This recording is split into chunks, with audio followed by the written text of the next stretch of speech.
Welcome to the Fantasy Football Wire Podcast with your host, Calvin Wright.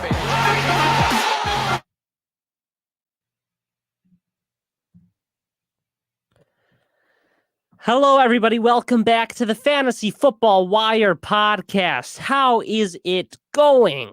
Listen, the NFL draft has happened. You know what that means? That means that the start of the 2022 fantasy football season has also begun officially. Now, I know as soon as the Super Bowl was over, I made a podcast called The Official Start of the 2022 Fantasy Football Season, but this is the really official start of the fantasy football season. This is when things start to get interesting. This is when people start to actually start listening to the podcasts again. So if this is your first time joining since last football season, welcome back. I am glad to have you here. We did a little bit of rebranding, might do a little more, some interesting news coming in the next few weeks.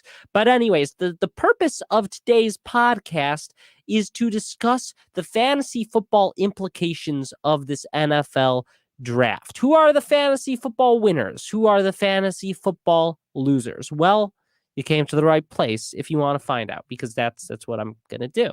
All right. So I want to start things off with going over some of the trades that went down. The biggest trade probably was the A.J. Brown to the Philadelphia Eagles trade. This is very big fantasy football wise. Why? Because it makes Ryan Tannehill very gross in fantasy football. And he's been someone who's the streaming quarterback players have loved for the past 2-3 seasons. Ever since he had that playoff savior stretch in fantasy football, he has been a very reliable low-end quarterback, one that you can pick up and plug and play. I don't think so anymore. Losing A.J. Brown is massive. Now, long-term real-life fantasy football effects, they did draft his immediate replacement, Treylon Burks. I think Treylon Burks will be great. I think Vrabel's a great coach, and I think the Titans will be fine. But fantasy football-wise, I don't want any part of Ryan Tannehill anymore. Derrick Henry, this doesn't really affect Derrick Henry in my eyes. As long as Henry is healthy, he'll be fine in fantasy football. He'll be great, actually. But who does this hurt as well? A.J. Brown, honestly, because Brown goes from a team that liked to run the ball to a team that liked to run the ball even more. The Eagles were running the ball an extraordinary amount of times by the end of last season. 40 rush attempts a game by the very end. It was absolutely crazy. But when they were doing that, they were actually racking up wins. So I think that there's a chance that the volume dips a little bit for A.J. Brown, and the volume was already a concern back in Tennessee. But I do think he'll be very efficient and in real life a great player. But fantasy-wise, he becomes a wide receiver two. No longer a thought in my head that he's a wide receiver one, given the probable dip of volume, and he's lining up against Devontae Smith, who's a much better wide receiver two than they have had in Tennessee.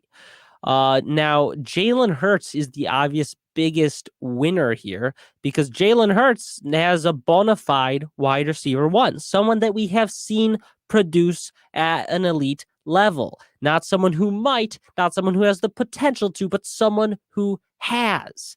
This is massive for Jalen Hurts. It's massive for the offense as a whole. If Jalen Hurts has improved marginally at all next season as a passer, if he has improved at all, he could be the number one fantasy football quarterback. He was great last season. He was fantastic in fantasy football, and he still was pretty shaky throwing the ball. So now with A.J. Brown there, Devontae Smith, a second year under his belt, I think Jalen Hurts will be fantastic in fantasy football, even if he hasn't improved. But if he has improved, holy smokes, he's going to be fantastic. And I do have faith he has improved, because this is a move that a team makes when they have faith in their quarterback. They said, okay, we're going to go out. We're going to get you the weapons you need to make a playoff run. This was not some sort of, this shows commitment. This shows some commitment to Jalen Hurts. Now, another winner, and this isn't the most obvious, but Miles Sanders kind of wins. Why? Because the offense is going to be a whole lot better than they were last year with this addition of A.J. Brown. And Miles Sanders did not get any competition added in this draft to his backfield. He is the running back one for the Eagles. And as long as he is healthy, I think he could be a very prolific fantasy football running back option. I don't see the problem with saying that. Every time I talk about him, people get mad. People get upset. They say there's no way he'll be a good fantasy footballer. I don't know why. He was averaging the highest yards per carry by the end last season. When he was healthy, he was great. And I don't know. Maybe he's injury prone. I don't know a running back who's not injury prone. Right now, he is Fantasy Pros running back 29, which seems egregious. I'm sure it will go up. But Kenneth Gainwell is getting hype on Twitter. That's what I don't understand. Gainwell is getting hype on Twitter, and people are just forgetting about Miles Sanders, the actual running back one in Philadelphia. So I think if people continue ignoring him, Miles Sanders could be a fantasy football league winner based on the expectation that he is going to be completely irrelevant. Devontae Smith, obviously, this hurts is he will not be the wide receiver one. But once again, I think he'll be a little undervalued because of this. And I think he will have a very solid season. All right, moving on to the next big fantasy football trade that happened during the draft. Marquise Hollywood-Brown was sent from the Baltimore Ravens to the Arizona Cardinals. For a second, it looked like the Cardinals finally had a really complete wide receiver room. And then, well, what seemed like 45 minutes later, DeAndre Hopkins got suspended for the first 6 games of the season for violating the NFL's performance-enhancing drug substance policy. They found beaver tranquilizer in his tests. I don't know how, but doesn't matter. He's gone for the first 6 weeks. So before Hopkins was gone, this trade really helped Hollywood-Brown's value. He went from a very, very run-heavy team to a very pass-heavy team. Now, with Hopkins gone, his value goes through the roof. He's the wide receiver one now on a pass-heavy team. It's yet to be seen if he can actually produce. My money is on him. I think he's a more talented player than people pretend he is. People don't like him because he's dropped some really big plays, but I think he's a very capable wide receiver, and I think he'll be a very low-end, probably medium to high-end wide receiver too, with Hopkins out. Now, who does this help the most? Really, it really helps J.K. Dobbins. That's who it really helps. Because this is a team that we know they like to run the ball. We heard that they might be going after Melvin Gordon. If not, they might try to find another running back in the draft. They did neither. They did not sign Melvin Gordon, and they did not get another running back. They have confidence that J.K. Dobbins will be ready to take a very heavy workload. And Gus Edwards, of course, he will have his fair share. But that means they have confidence in both of these guys that they will be healthy. I personally get scared with running backs 1 year out of that ACL tear. We have a massive history of running backs busting that season after. But this is a big boost of confidence that the Ravens were willing to then go and trade their wide receiver one away.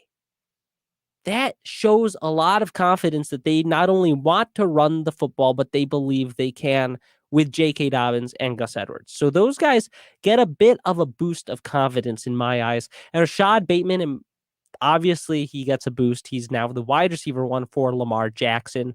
And Mark Andrews, I don't think he gets a big boost. I think he's going to be great, kind of as always. All right. So those were the 2 main trades that went down. Now, some of the more interesting picks that happened, a lot of wide receivers drafted. Drake London, we'll talk about first, to the Atlanta Falcons. London landed, he was the first picked, round 1, pick 8. He landed in a spot that is very barren, the Atlanta Falcons. I can't name another wide receiver there. I mean, Zacchaeus, I guess. Auden Tate, I guess. So Drake London, he's stepping into what should be the wide receiver one role. Now, I've been an Auden Tate truther for longer than I'd like to admit, and it hasn't ever played out. So I think Drake London really will, given that draft capital, be the wide receiver one. But the question is, how valuable is a wide receiver one on the Atlanta Falcons with Marcus Mariota as quarterback? Probably not very valuable. I can't imagine him being better than a wide receiver 18. I think he'll be below that, honestly. I think the real wide receiver one is a tight end, Kyle Pitts. So I just am not super high on this landing spot. I think it helps Marcus Mariota quite a bit, though. I kind of like Marcus Mariota. I'm a little scared to say that and post it publicly, but I kind of like Marcus Mariota as a very late round sleeper quarterback pick, given that rushing ability, given that he wasn't absolutely wretched as a passer when we saw him. I kind of like him in fantasy. I don't think he'll support, a great season from any of these wide receivers, but he himself might have some very fantasy relevant games, very, very startable. So we'll talk about that later on in the quarterback podcast, but that is the first wide receiver, Drake London. Next is Garrett Wilson. This landing spot is a lot, sexier because you can see that clear upside, that clear path to stardom, especially if you start looking at the comparisons of this is, this year's Jamar Chase and T. Higgins. I'm not buying that quite. I'm not ready to just assume that Zach Wilson is going to make the massive leap forward. The offensive line is still a pretty big issue, but Garrett Wilson steps into this New York Jets wide receiver room. He will be competing for the wide receiver one role with Elijah Moore. Elijah Brown was the one I went to high school with. Gosh. He'll be competing with Elijah Moore, who's very capable, and this will just be a very solid wide receiver room. Corey Davis, Denzel Mims, Braxton Berrios, fantasy football-wise, dead to me. Don't want to touch them. But I think Garrett Wilson could have a very relevant season. I don't think it'll be early on. I still think there are a lot of kinks that the Jets need to work out, honestly. I think people are overhyping them a bit, but he could be one of those guys who kind of comes on strong at the back half of the season. We know he's talented. He was projected as maybe the first wide receiver off the board. He went second. We know he's talented. We know the Jets like him. They spent that 10th overall pick on him. If Zach Wilson can take that step forward and that line can hold up enough, I think Garrett Wilson could surprise a lot of people fantasy football wise, but I'm not ready to hail him as this fantasy football, someone you should be drafting early at all. I'm not ready for that just because I don't have faith in the Jets. I guess I've been around too long to have faith in the Jets yet. Now, Chris Olave, this is the first where fantasy football wise, I am stoked about this. Chris Olave picked 11th for the New Orleans Saints. This is big. They traded up from spot 16. They traded quite a bit to go up a few spots to 11 and select Chris Olave. That is some big draft capital invested in Chris Olave. Jameis Winston gets way too much hate. I get it. 30 touchdowns, 30 interceptions. But he has supported fantasy football wide receiver ones, wide receiver two, wide receiver three. He has supported them throughout his career. He had Mike Evans and Chris Godwin as top 5 wide receivers, both of them at the same time just a few years ago. Chris Olave, in my eyes, was drafted to be the Saints wide receiver one. What this draft pick, the trading up from, what this screamed to me was that the Saints do not have confidence in Michael Thomas. He's coming back from a very bad injury that was botched, the recovery. We know that. And he's 29 years old. He's not a spring chicken by any means. And he's coming off this massive injury, and they go trade up and get Chris Olave, another Ohio State wide receiver. Chris Olave is drafted to be the wide receiver one for the Saints this season. For a quarterback who has supported some really great fantasy football wide receivers, I think Chris Olave could be a top 10 fantasy wide receiver this season. I'm trying not to get carried away. And I think with all these other rookies, I've been very, they could go on. Chris Olave, though, I have a good feeling about this. He fits the Saints system so well. What they like to do with those possession wide receivers, I think Chris Olave is about to have a really massive season for the Saints. And I think that Michael Thomas is going to completely fall off. And it pains me to say that. In Dynasty League, I've owned Michael Thomas his whole career. I've been a big fan of him. But I think that injury and him starting to get a little bit older, that trade up from 16 to 11, read between the lines. It's pretty obvious what's going on. All right, a few picks later, actually one pick later, Jamison Williams was drafted by the Detroit Lions. For anyone who hadn't caught on, I'm going through the wide receivers first.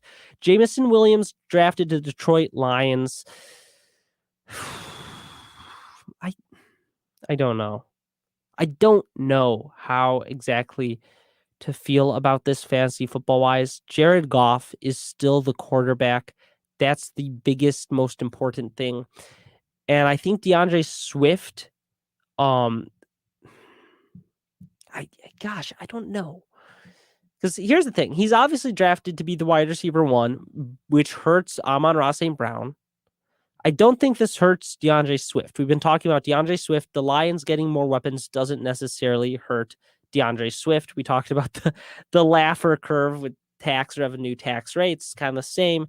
Yes, there might be a few fewer targets going Swift ways, but there will be, more touchdowns, more yardage opportunity. I think this is a good pick for the Lions. I think it really helps them. But Jamison Williams himself, I can't get on board with fantasy football-wise. With Jared Goff there, a few other weapons, and just the Lions suck. They suck. I can't get on board with Jamison Williams this season in fantasy football. Long-term, I really like it. He's the wide receiver 1 of the future. But next one is Johan Dotson, drafted to the Washington Commanders, the Commies. He's going to be lining up as the wide receiver 2 next to Terry McLaurin. I'm not super happy with it. Like it's good in real life, but fantasy football wise, I'm not expecting anything spectacular there. He's drafted into a murky situation with a not great quarterback, and he's going to be the wide receiver 2. So I'm not super thrilled about that one. Now, let's get into, should I do running backs or the other wide receivers first? I think we'll switch over to running backs, do a few running backs before we go over to the other wide receivers. So the first running back taken was Breece Hall. No surprise there. He also went to the New York Jets. Okay, so on TikTok, I've made a few videos that are kind of anti-Breece Hall. I am not anti-Breece Hall. I am anti-Breece Hall is a top 5 running back, which is a take that has been spread many times over on the app by mostly Max from Fantasy Football AZ. I cannot get on board with that. Michael Carter was pretty good. And I think that Breece Hall will take the full, probably 65% of the snap share at the running back position for a bad offensive line.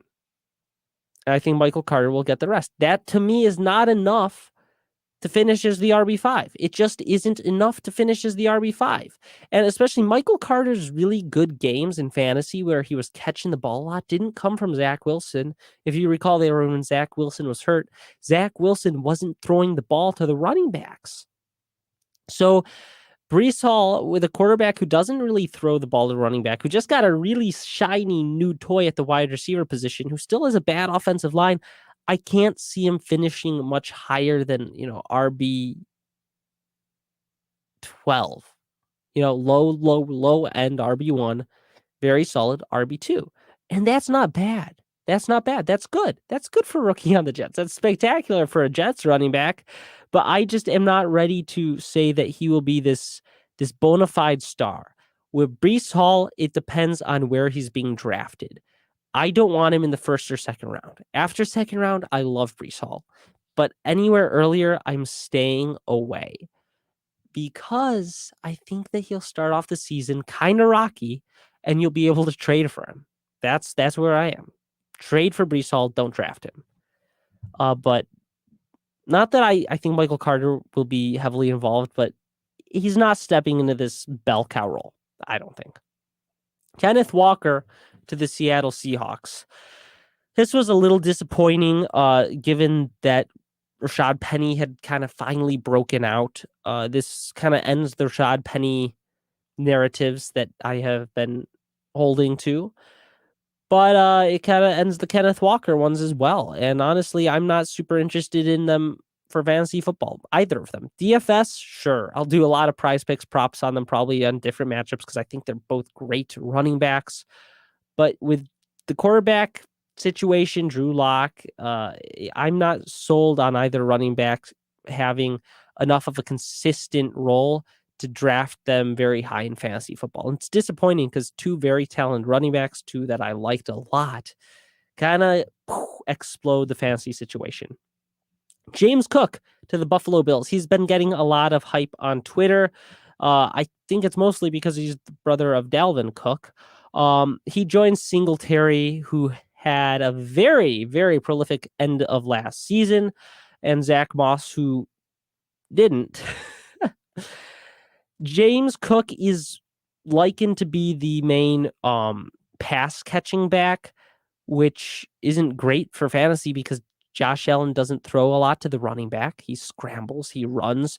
So I think that James Cook is being very overvalued right now in fantasy football dynasty leagues and in this redraft format as well that I'm mostly talking about, because I don't think Josh Allen throws a lot to the running backs. I don't think that's going to change. I think he's actually going to throw less with Gabriel Davis having a breakout. And I think that Devin Singletary will be persistent. I think he will be a thorn in the side for James Cook truthers.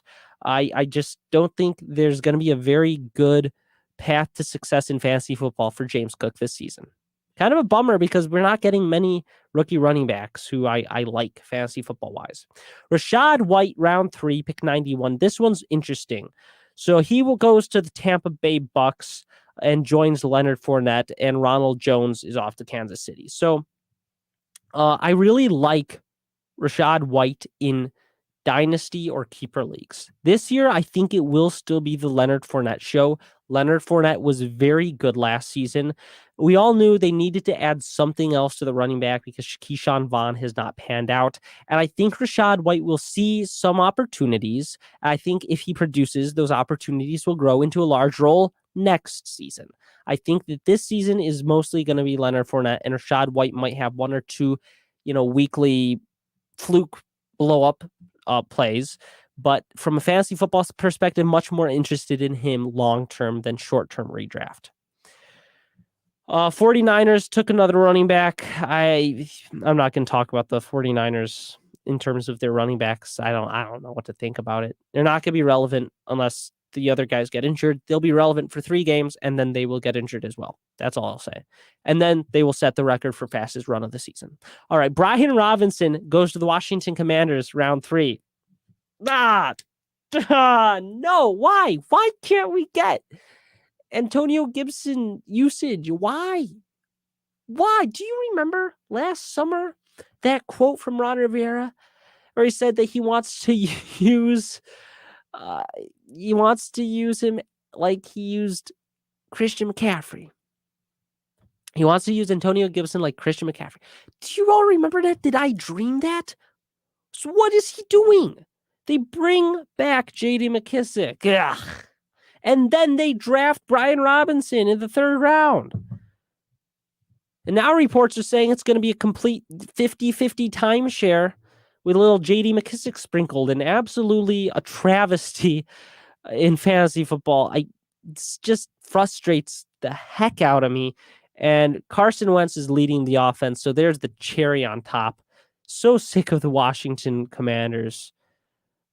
I'm so sick of them. I'm so sick of the Washington Commanders. Yeah.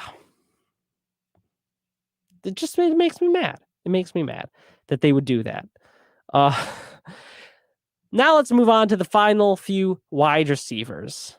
Christian Watson to the Green Bay Packers. Here we go. This one's interesting because there are 2 sides to the coin. There's the whole Aaron Rodgers doesn't throw to players he doesn't trust. All right. It's pretty true. We saw that during playoff games, he just leaned so heavily on Aaron Jones and Devontae Adams. So a rookie for Aaron Rodgers, you kind of go a little hesitant. But this is the first time that we've got this rookie, and there isn't a really solidified veteran in the offense. Apart from Aaron Jones, who I think will see a ton of volume through the air, and Allen Lazard, it's pretty up for grabs the rest of the targets that are vacated from Devontae Adams, which are a lot. And I think Christian Watson might be a very good fantasy option. I think he might be a very good fantasy option. If he can earn the trust of Aaron Rodgers during training camps and preseason, I think that Christian Watson will be a very good wide receiver. Whoever becomes his favorite will be great, but you got to pay attention to who's dropping things in training camps. This Packers training camp will be so important to pay attention to. How is the running back room looking? How are they splitting things up between Aaron Jones and A.J. Dillon? Is Aaron Jones moving to much more of a receiving role, or is it still, split on the ground? Who is catching the balls from Aaron Rodgers? Who's dropping them? Who's tipping them up and getting them intercepted? Because Aaron Rodgers does not throw to players he doesn't trust. And if one of these rookies can earn his trust, or if Allen Lazard can really earn the trust and take that next step forward, they will be, top 8 wide receivers in fantasy football simply because they are tied to one of the best quarterbacks who has ever played and a coach who is having a historic start to his career. So I really like Christian Watson. I'm not ready to say he's going to be the guy, but his athletic profile paired with this situation, it's very intriguing, and he's definitely worth a draft in any keeper or dynasty leagues for sure. Wan'Dale Robinson to the New York Giants. I'm going to try not to be biased because I'm from Kentucky. I go to UK. I watched Wan'Dale Robinson every home game, and he was pretty great. I don't like the landing spot, though. I don't think Daniel Jones is a good quarterback. I don't think that DeBall is a good coach. Wait, no, never mind. I take that back. I don't think that the Giants, I'm trying to think the right words. I don't think they're a good organization. It's not... The whole Kadarius Toney situation rubs me the wrong way, where suddenly they draft this rookie. He has some great games. He gets hurt. He doesn't show up for this non-mandatory reporting. And suddenly they say they want to trade him and they draft his replacement all in a matter of a week or two.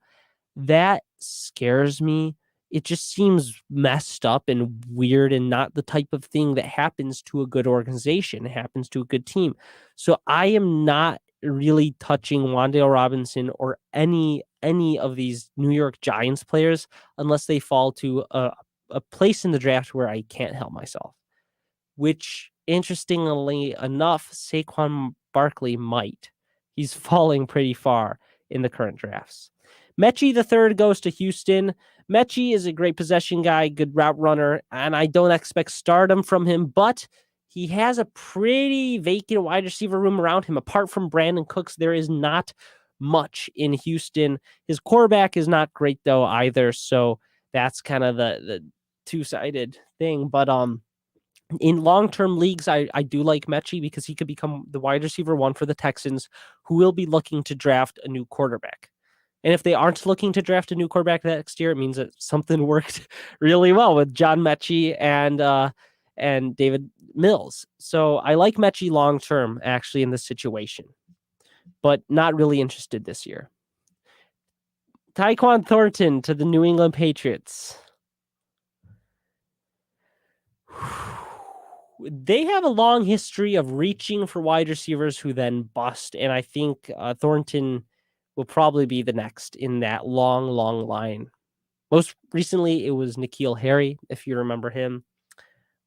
So yeah, I'm not going near this guy. I'm not going near this guy.